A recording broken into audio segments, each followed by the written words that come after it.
जय हिंद। देवियों सज्जनों, आप देख रहे हैं मीडिया मैप न्यूज नेटवर्क। मैं हूं आपका होस्ट चंद्र कुमार। पूरे विश्व में तहलका मचाने वाले डोनाल्ड ट्रंप के संबंध में अभी तक जो बातें हो रही हैं वो साम्राज्यवाद की बात हो रही है, और आज मैं उसी का विश्लेषण करूंगा media map editor in chief professor Pradeep Mathur से। जय हिंद। जय। सर, ये कौतूहल का विषय है कि जो ट्रंप हैं वो पूरे विश्व में अपने डंडे को चला रहे हैं और अपने डंडे से सबको एक तरीके से हाँकना चाहते हैं। ऐसा कभी हमने इतिहास पढ़ा था कि कहते हैं कि ब्रिटेन मतलब अंग्रेजों का सूरज अस्त नहीं होता था। तो क्या अब ट्रंप भी उसी दिशा में जा रहे हैं? नहीं, देखिए, ऐसा है कि द्वितीय विश्व महायुद्ध के बाद साम्राज्यवाद का तो अंत हो गया, लेकिन एक नए आर्थिक साम्राज्यवाद का उदय हुआ।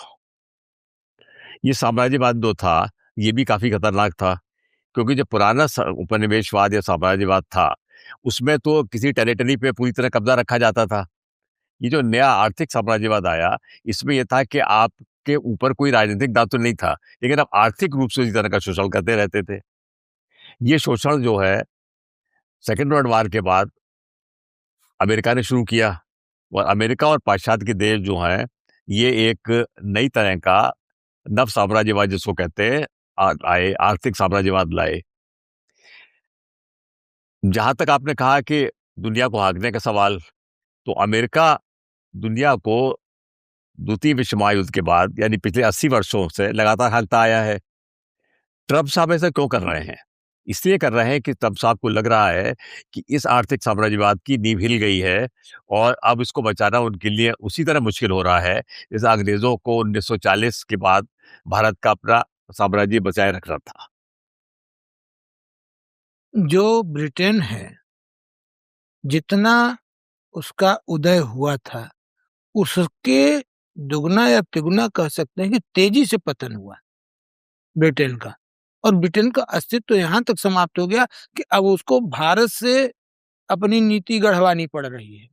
तो अमेरिका ऐसा क्या आर्थिकवाद जो आप बोल रहे हैं कि अर्थशास्त्र के अनुसार अमेरिका का अब नुकसान होने वाला है इसलिए उसके बचाव के लिए कर रहा है, तो क्या अमेरिका का आर्थिक पतन निश्चित है? बिल्कुल निश्चित है।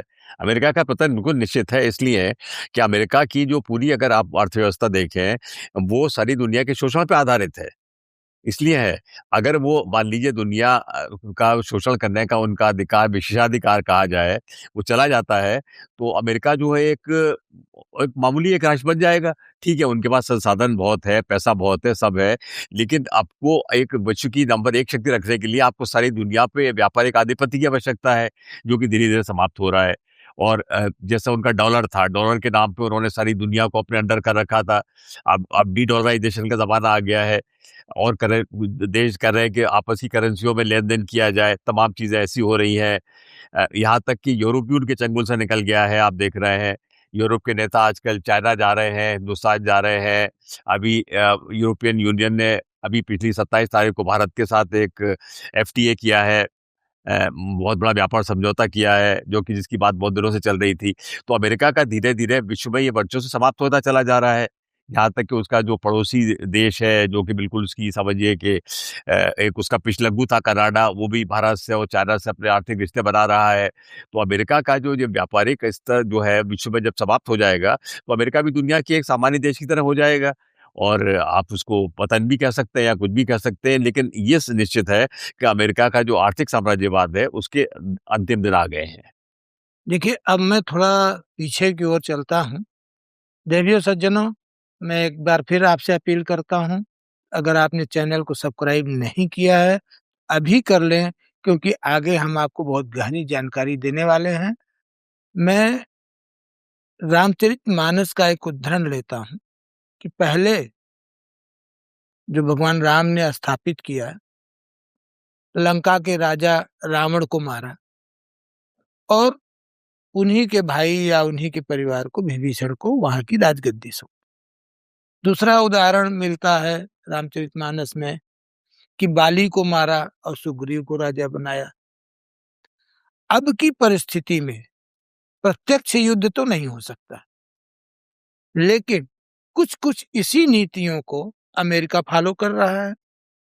और ये आपके अभी जो बताने के अनुसार यह भी तय है कि किसी पर प्रत्यक्ष युद्ध नहीं थोपा जा सकता, आर्थिक युद्ध थोपा जा सकता है, आर्थिक रूप से आदमी को विकलांग बनाया जा सकता है दूसरे देशों को। तो अब अमेरिका खुद उस चंगुल में फंसता नजर आ रहा है, ऐसा मैं समझ रहा हूँ आपकी बात। नहीं, देखिए ऐसा है, अमेरिका ने प्रत्यक्ष युद्ध भी किए हैं, हमको ये समझना चाहिए। जैसे इराक में जो उनका अटैक था, प्रत्यक्ष युद्ध था। लीबिया में जो उन्होंने किया वो प्रत्यक्ष किया। ईरान में वो प्रत्यक्ष युद्ध करने की धमकी दे रहे हैं। अफगानिस्तान में उन्होंने किया, ये सही है कि वहाँ उनको असफलता मिली। वियतनाम में उन्होंने ये किया। अमेरिका को किसी भी तरह का कोई लिहाज नहीं रहा है कभी भी दुनिया को अपने कंट्रोल में करने का। वो मिलिट्रीली भी दुनिया को अपने कंट्रोल में करना चाहते थे, इकोनॉमिकली भी करना चाहते थे, एक पूरी तरह की दादागिरी करना चाहते थे। अब समस्या ये आ रही है कि अब जो है और देशों की सामरिक शक्ति बहुत बढ़ गई है।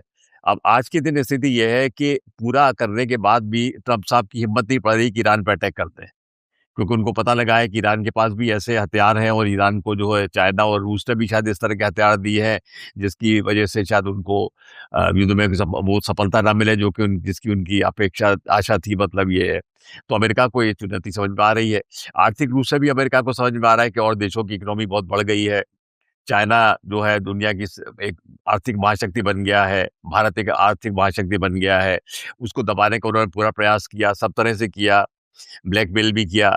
मैं तो कहूँगा कि उनकी टैरिफ नीतियाँ बेसिकली ब्लैकमेल नीतियाँ हैं, जो वो करते हैं। जैसे उन्होंने भारत से कहा कि भई तुम रूस से तेल मत मँगाओ, अगर मँगाओगे तो मैं तुम पर टैरिफ लगा दूँगा।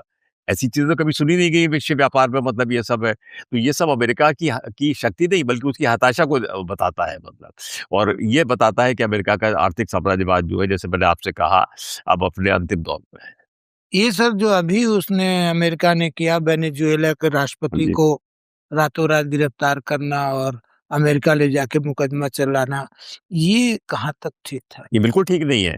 ये आप किसी के देश में जो भी है कुछ ऐसा नहीं कर रहे हैं, मतलब उनके ऊपर उन्होंने फर्ज़ इल्ज़ाम लगाए कि साहब ये जो है ड्रग्स की तस्करी कर रहे हैं, ये सब कर रहे हैं। आप याद करिए कि इराक में भी उन्होंने ये इसी तरह की बातें करी थी कि उनके पास केमिकल वेपन्स है, ये है वो जो सद्दाम वाला हाँ, जो। सद्दाम वाला मामला जो कि झूठा निकला, मतलब। तो अमेरिका तो झूठ बोल के इस तरह का तमाम काम करते आ रहे हैं, मतलब ये सब है।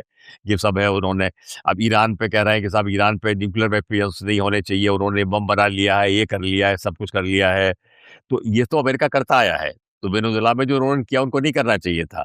उनको इस बात का लाभ मिला कि वेनेजुएला के जो राष्ट्रपति थे वो खुद अनपॉपुलर हो गए थे। उन्होंने चुनाव जो जीता था वो एक एक जिसको कहा जाएगा रिग्ड इलेक्शन जीता था, मतलब इस तरह का। तो इसका अमेरिका ने लाभ उठाया, उनके पास थे, उन्होंने कर दिया। लेकिन आपको ये समझना चाहिए कि इसकी भी अमेरिका को काफ़ी बड़ी कीमत चुकानी पड़ रही है। चाइना ने तमाम ऐसे फैसले रद्द कर दिए जो कि क्या जो जिससे अमेरिका को नुकसान होगा, मतलब। और मैं नहीं समझता कि वो वेनेजुएला का तेल उस तरह बेच के लाभ कमा पाएँगे जैसी उनको आशा थी, मतलब। तो ठीक है, उन्होंने कर तो दिया, लेकिन मैं समझता हूँ कि इसका काफ़ी विरोध हो रहा है। मैं और यही कहना चाह रहा था कि क्या जो अमेरिका की ये चौधराहट और दादागिरी चल रही है, तो सारे देश मिलकर अमेरिका के ऊपर दबाव क्यों नहीं डालते? डाल रहे हैं दबाव। ये आपसे किसने कहा नहीं दबाव डाल रहे? आप देखें नहीं, यूरोप दबाव डाल रहे हैं, दबाव डाल क्यों नहीं पा रहे हैं कि वो ज़्यादा अमेरिका चौधराहट ना करे? नहीं, नहीं, दबाव पड़ रहा है, बहुत पड़ रहा है। अब आप ये देखिए कि अमेरिका धीरे-धीरे उसके सब मित्र जो है उसको छोड़ते हुए जा रहा है। जो वेस्टर्न यूरोप के जो देश थे, वो सब अमेरिका के साथ मिलते थे। उन्होंने अमेरिका के साथ मिल कर के विश्व पे नव आर्थिक साम्राज्यवाद थोपा था, मतलब ये उसके पार्टनर्स थे। अब सब लोग अलग-अलग हो गए। इंग्लैंड के प्रधानमंत्री ने कहा कि जो अमेरिका की जो नीति है वो ठीक नहीं है। फ्रांस वालों ने साफ कहा, इटली वाले उसका विरोध कर रहे हैं। आप देख ही रहे हैं, उसका मतलब ये है। इंग्लैंड के प्रधानमंत्री अभी भारत आए, चाइना गए हैं, मतलब ये सब है। तो ये धीरे-धीरे अमेरिका से कटते चले जा रहे हैं, मतलब। विरोध भी कर रहे हैं, मतलब। कल यूनाइटेड नेशन सेक्रेटरी ने कहा कि एक देश दुनिया पे को के बारे में अपनी दुनिया पे अपनी राय नहीं थोप सकता। विरोध इसका हो रहा है धीरे-धीरे, मतलब। और धीरे-धीरे मुझे कह रहा है बहुत तेज़ी से इसका विरोध हो रहा है। यहाँ तक कि कनाडा जो है उसका विरोध कर रहा है। लेकिन अमेरिका का एक आर्थिक साम्राज्यवाद तो था ही, उसका वो लाभ उठा रहे हैं, उसकी वो सब बातें कर रहे हैं, लेकिन तमाम दुनिया के देश जो है उसके चंगुल से धीरे-धीरे बाहर निकलने का प्रयास कर रहे हैं और ये प्रयास काफ़ी हद तक सफल होते नज़र आ रहे हैं।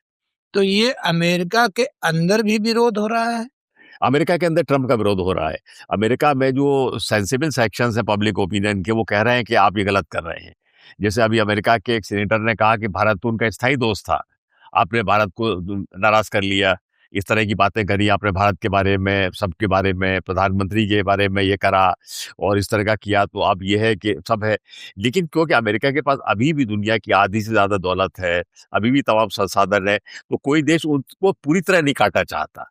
लेकिन उसकी जो समझिए कि उसका जो दबाव है, उससे बाहर निकलना चाहता है। तो अब प्रयास ये है दुनिया के तमाम देशों का कि अमेरिका के साथ आर्थिक संबंध तो बने, लेकिन वो बराबरी के दर्जे पे बने।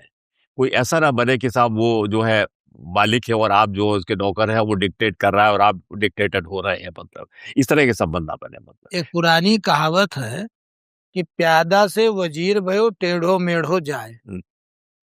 यहाँ पर मैं ये जोड़ना चाहता हूँ कि ट्रम्प एक व्यापारी आदमी और गलती से राष्ट्रपति बन गए और उनको सब व्यापार ही समझ में आ रहा है। नहीं, देखिए ऐसा है कि ट्रंप जो है व्यापारी हैं और उनके पास एक राजनैतिक जिसे कहते हैं कि एक कूटनीतिक समझ भी नहीं है। बहुत बेवकूफ़ी की बातें करते हैं और सब करते हैं, ये सब है। लेकिन साथ-साथ ये है कि ट्रंप जो है अमेरिका की उस बौखलाहट को का भी रिप्रेज़ेंट करते हैं, जो कि अमेरिका के आम समझिए नागरिक में या एक आम एक समझिए कि बिज़नेसमैन में है कि अमेरिका का धीरे-धीरे आर्थिक वर्चस्व समाप्त हो रहा है। उस वो जो एक परेशानी है, बौखलाहट है अमेरिका की, उसको भी रिप्रेज़ेंट करते हैं वो कि देखिए ऐसा है ना, इसको इस बात को ऐसे समझिए, किसी जाति का, किसी देश का, किसी वर्ग का कहीं पर एक लंबा एक उसका आधिपत्य है। लोग उसकी बात सुन रहे हैं, मान रहे हैं। जो वो कह रहा है वो कर रहा है, वहाँ पे उसकी डिक्टेट चल रही है उसकी। वो एकदम से समाप्त होने लगती है तो बुरा तो लगता ही है। ये सब है। तो ये अमेरिका की वो जो मनोस्थिति है, ट्रंप उसका जो है रिप्रेजेंटेशन कर रहे हैं। हाँ, भद्दे तरीके से ज़रूर कर रहे हैं और एक जैसा आपने कहा एक बड़े गंदे व्यापारिक तरीके से कर रहा है।